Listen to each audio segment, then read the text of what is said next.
Waalaikumsalam warahmatullahi wabarakatuh. Apa kabar anak-anak?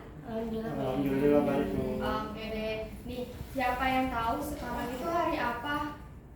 Jumat. Jumat, pintar. Nah, di sini Ibu mau terlebih dahulu, sekarang Ibu mau ngabsen dulu ya. Sebelumnya coba dilihat kolong mejanya. Apakah ada sampah di kolong meja? Jika ada sampah di kolong meja, boleh diambil dulu lalu ditaruh di tempat.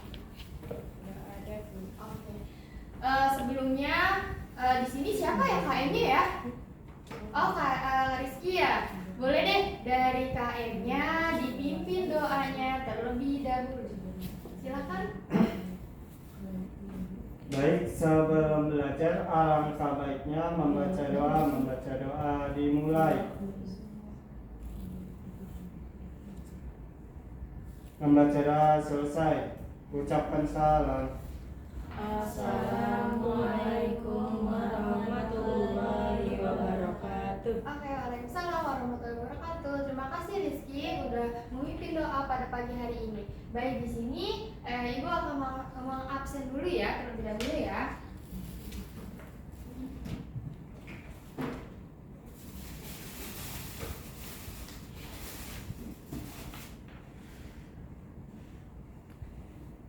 Rizky, Hadir Bu. Aulia Citra, Hadir Bu. Nurul, Hadir Bu. Debbie Ernandi, Hadir Bu. Mardiana. Hadir Bu. Oke, masuk semua ya. Bu. Oke, sekarang di sini tahu nggak? Ada yang tahu nggak? Sekarang ini musim apa? Hujan Bu. Musim hujan. Di sini ada yang kehujanan berangkat ke sekolah? Enggak. Enggak, alhamdulillah. Dilihat ya di luar itu sekarang itu dari kemarin-kemarin itu sudah turut adanya musim hujan. Hujan. Ada yang tahu nggak? Kira-kira musim hujan itu berasal dari mana? Awan. Dari awan, betul. Tahu nggak prosesnya seperti apa? Enggak, oke.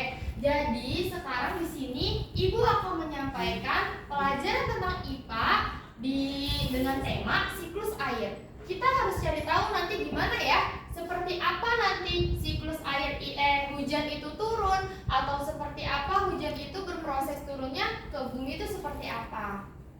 Baik, selanjutnya. Nah, di sini dari tadi yang Ibu sampaikan, tujuan pembelajaran kita di sini yaitu bagaimana kita mengetahui proses terjadinya hujan. Terus juga kita nanti akan membahas tentang manfaat-manfaat bagaimana air hujan itu didaur ulang oleh manusia. Nah, di sini kita akan belajar bersama-sama ya. Nah, di sini kenapa di sini disebutnya siklus air? Nah, siklus air itu adalah bisa dibilang dengan prosesnya turunnya hujan itu disebut dengan siklus air. Nah, siklus air itu bisa juga disebut dengan mensumberdayakan air hujan. Nah, di sini ada pengertian siklus air. Nah, air sangat penting bagi kehidupan, digunakan untuk minum, memasak, mandi oleh manusia kan. Nah, di sini air itu bisa didaur ulang atau siklus air memastikan ketersediaan air bersih dengan mengatur pergerakan air dari permukaan bumi ke atmosfer dan kembali ke sebagai hujan atau salju. Nah, melalui siklus ini air terus diperbarui mendukung kehidupan manusia serta ekosistem di seluruh dunia. Nah, di sini tolong disimak ya video yang akan Ibu sampaikan, yang Ibu tayangkan di sini. Tolong diperhatikan ya.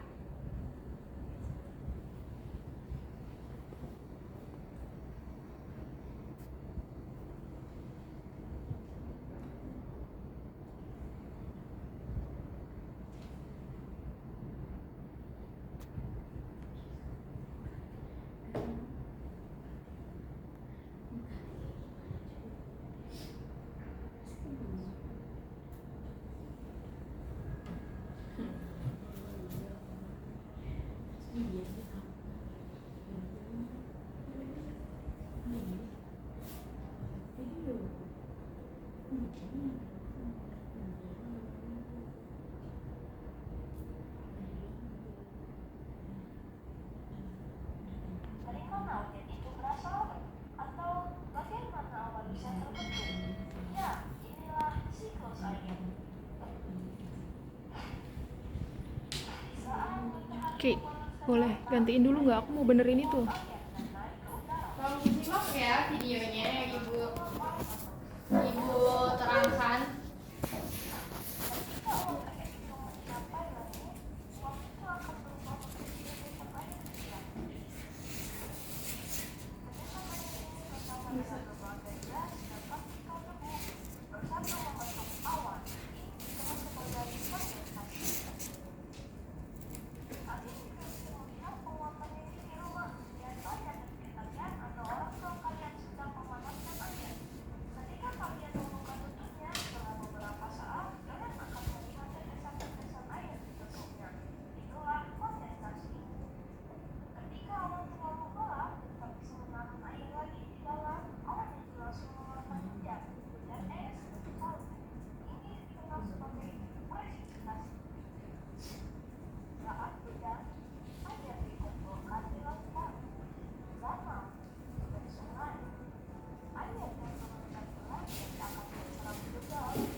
Oke, langsung Pak. Baik, nah di sini selanjutnya ada tentang tadi ada macam-macam proses siklus air. Yang pertama ini kita akan bahas tentang transpirasi. Di sini pengertian dari transpirasi yaitu selain dari sebelumnya Kak Lailati. Ya. Nah, yang pertama yaitu ada evaporasi atau disebut dengan penguapan. Jadi proses yang pertama sekali adanya nanti turun hujan yaitu evaporasi. Gimana nanti ketika air laut atau air danau atau sungai yang terkena panasnya sinar matahari akan menguap ke awan. Nah, itulah disebut dengan evaporasi penguapan. Selanjutnya, nah di sini baru yang kedua itu ada transpirasi. Nah, selain dari permukaan air, matahari juga bisa menguapkan bukan dari air aja, dari pohon-pohon. Nah, pertama itu kan dari tanah, terus ke atas ke batang. Nah, dari daun-daun itulah keluar air-air yang akan diserap oleh matahari. Itulah menguap, tapi disebutnya dengan itu transpirasi, itu dengan evaporasi itu dari air. Nah, transpirasi ini dari tumbuhan. Oke, selanjutnya. Nah, di sini ada kondensasi. Apa sih kondensasi itu? Nah, kondensasi ini adalah ketika uap air naik ke atmosfer, lalu sekarang menjadi salah satu dingin. Kayak misalkan ketika udah ada uap air yang diserap oleh matahari. Nah, kondensasi ini adalah semua uap yang telah diambil oleh matahari terbentuklah menjadi awan. Nah, disebutlah itu kondensasi. Awan hitam yang telah menguap dari matahari. Nah, itu disebutnya dengan kondensasi. Selanjutnya, Kak. Nah, di sini ada bagian tentang presipitasi. Nah, presipitasi itu apa? Tadi udah ada evaporasi, menguapnya dari air, terus ada dari tumbuhan, terus juga ada yang sudah menjadi kondensasi, sudah menjadi bentuk awan. Nah, yang terakhir terjadilah hujan. Nah, itu disebutnya terjadinya hujan. Ketika sudah menguap oleh matahari, terbentuklah awan disebut dengan kondensasi. Terus baru yang terakhir presipitasi, turunnya air hujan. Jadi dari situlah kenapa hujan itu misalkan di daerah berbeda-beda, daerah sini hujan, di daerah sana hujan, atau di daerah Kariski itu hujan, tapi di daerah Kaheni Okta itu nggak hujan. Nah, itu tergantung kepanasan matahari dan keluapannya sungai atau danau yang ada di daerah sekitar. Nah, seperti itu. Terus juga sebelumnya di sini ada yang ingin ditanyakan sampai sini tentang proses terjadinya hujan? Tidak ada? Oke, kita lanjut ya. Nah, di sini Ibu mau kasih tahu tentang manfaat-manfaat air hujan. Nah, di sini coba dilihat. Ada air hujan, manfaatnya itu salah satu dari kehidupannya. Nah, dari kehidupan itu ada manfaatnya tentang sebagai sumber makanan dan minuman, sebagai hakikatnya bagi berbagai makhluk hidup. Terus juga ada tentang membantu prosesnya fotosintesis bagi tumbuhan. Nah, terus di situ tadi sudah ngebahas tentang kehidupan. Yang kedua itu tentang lingkungan. Apa nih manfaatnya air untuk lingkungan? Nah, di sini bisa dilihat. Lingkungan itu bisa mengatur iklim atau mencegah kekeringan, mendinginkan suatu udara atau mendingan suatu suhu udara. Nah, disitulah air itu bisa merubah semuanya, di mana dia menguap, di mana dia bisa merubah suhu udara. Mau panas atau dingin, dia menyesuaikan. Seperti itu. Ketika dia terlalu panas, dia diuap oleh matahari dan terjadilah hujan. Ketika dingin, ketika turunnya hujan, nah air ini juga bisa menetral atau menyamaratakan ketika hujan turun. Nah, untuk selanjutnya kita di sini akan membahas kegiatan manusia yang berdampak positif. Sekiranya di sini ada yang bisa baca Kak Nurul, yang di poin pertama itu kegiatan manusia yang berdampak positif itu apa ya? Reboisasi, penanaman pohon. Betul, penanaman pohon. Di sini ada kegiatan manusia yang berdampak positif. Kenapa dicontohkan reboisasi? Karena ketika turunnya hujan, ketika ada penanaman banyak pohon, itu akan menghambat terjadinya longsor. Nah, makanya itu kegiatan manusia yang berdampak positif di saat di lingkungan siklus air ini, memanfaatkan air ini adalah salah satunya penanaman pohon di daratan tinggi. Nah, untuk yang kedua yaitu mengelola sampah dengan baik. Kenapa kita harus mengelola sampah dengan baik? Kenapa Bu? Apa hubungannya dengan air? Nah, mengelola sampah dengan baik itu ketika misalkan kalian nih suka banget namanya buang sampah sembarangan. Terus di selokan atau di comberan itu penuh dengan sampah yang kalian buang. Nah, itu terjadinya apa coba? Banjir. Nah, itu salah satu termaksud dari pelajaran siklus air ini. Bagaimana kita mengelola air hujan yang turun menjadi yang bisa berdampak untuk kehidupan di makhluk di dunia. Nah, terus abis itu ada penggunaan pupuk organik. Nah, di sini juga pasti pupuk organik itu biasanya kita pakai untuk tumbuhan. Jadinya ketika ada pupuk, kita membuat pupuk itu pasti menggunakan dengan air. Di situ juga sumber dayakannya itu pasti membutuhkan air. Terus ada juga, membuang sampah pada tempatnya itu. Poin 4 dan poin 2 itu kesamaannya sama. Jadi bersambung. Jadi ketika kita tidak boleh membuang sampah sembarangan akan mengakibatkan banjir. Itulah penyemaran air. Terakhir yaitu menjaga kebersihan. Nah, itu sudah termaksud ya. Baik, untuk selanjutnya yaitu ada kegiatan manusia yang berdampak negatif. Oke, boleh. Kak Henny Okta boleh dibaca poin pertamanya. Itu kegiatan manusia yang berdampak negatif itu apa aja ya? Penebangan pohon di hutan secara liar. Nah, tadi di positifnya kita penanaman pohon, di negatifnya kita penebangan pohon. Nah, itulah yang sangat negatif dilakukan oleh manusia. Nah, terus ada juga nih di poin kedua nih, yaitu pencemaran udara. Nah, pencemaran udara itu juga bisa ya ketika kita tercemarnya air, terus berproses menjadi diuapkannya oleh matahari, terjadilah sumber udara-udara yang tidak baik, seperti misalkan kalau kita lagi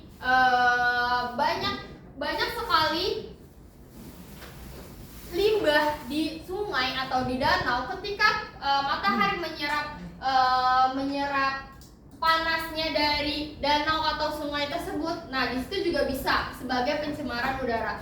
Bisa juga air dengan limbah yang banyak menjadikan, kalian suka nggak sih nyium bau di dekat sungai yang banyak sekali dengan sampah? Nah, itu termasuk salah satu pencemaran udara. Nah, itu salah satu contohnya. Makanya kalian jangan buang sampah sembarangan. Kalau di dalam kelas ngeliat sampah, itu harus tetap langsung dibuang. Walaupun bukan punya kamu, tetap harus dibuang. Ikhlas.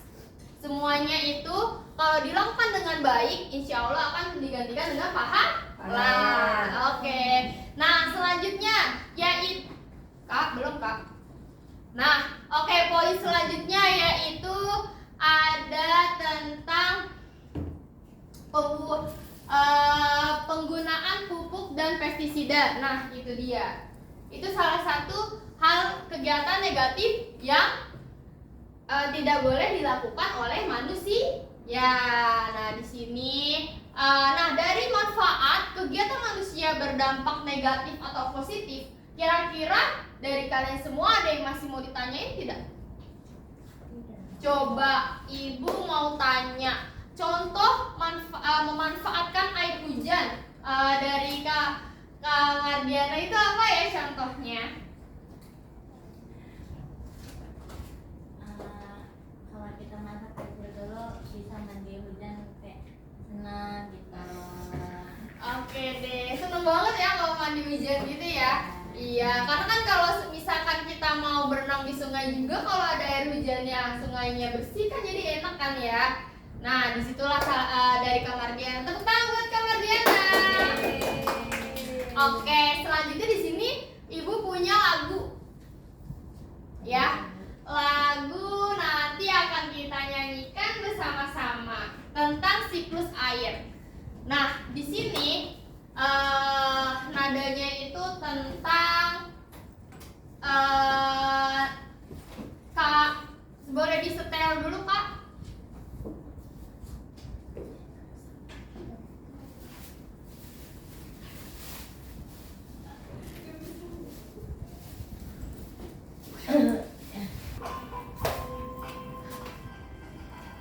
Tahukah kamu bahwa Air dapat diperbarui. itu semua karena air ada siklusnya.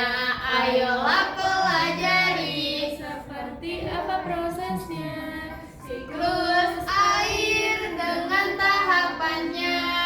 Laut sungai menguap Disebut evaporasi, laut membentuk awan. disebut kondensasi, air jatuh ke bumi disebut menetap ke tanah disebut infiltrasi.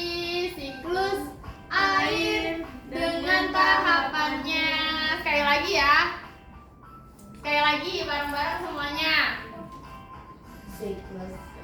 Tahukah kamu bahwa air dapat diperbarui? Itu semua karena air ada siklusnya. Ayolah pelajari seperti apa prosesnya. Siklus air dengan tahapannya. Laut sungai menguap menguap disebut evaporasi. Laut membentuk awan disebut Kondensasi. air jatuh ke bumi disebut presipitasi. Meresap ke tanah disebut infiltrasi. Suhu air dengan tahapannya. Oke, tepuk tangan buat semuanya. Terima kasih ya. Nah, di sini sampai di sini apakah ada yang ingin ditanyakan? Oke, kalau nggak ada yang ditanya, Ibu akan melanjutkan tentang di sini. Ibu punya suatu, kita mau bikin sesuatu. Waktunya 10 sampai 15 menit ya. Emang kelamaan gue. Udah lebih. Emang iya? Tanya sama rutinnya tadi jam berapa? Udah lebih belum? Udah. Hebat ya. Oke deh Bu. Oke nih, dari kesimpulan materi yang Ibu sampaikan yaitu sekarang kalian tahu kan kalau semisalkan siklus air itu adalah proses terjadinya turun hujan. Nah, di situ di bumi proses yang memastikan bahwa air bersih tersedia untuk tanaman, hewan dan manusia dengan memahami daur air. Kita dapat lebih menghargai dan menjaga sumber daya air kita. Oke deh, cukup sekian. Tidak ada yang ditanyakan ya? Ada yang ditanyakan? Oke, jadi mungkin cukup pembelajaran hari ini yang Ibu sampaikan. Kita akan bertemu lagi di minggu depan dengan tugas tulislah macam-macam proses siklus air di buku tugas harian kalian. Oke, jangan lupa ya, itu tugas minggu depan. Nah, baik, di sini sebelumnya ibu minta maaf, mohon maaf bila ada salah-salah kata ya. Kurang lebihnya mohon maaf. Wassalamualaikum warahmatullahi wabarakatuh. Waalaikumsalam.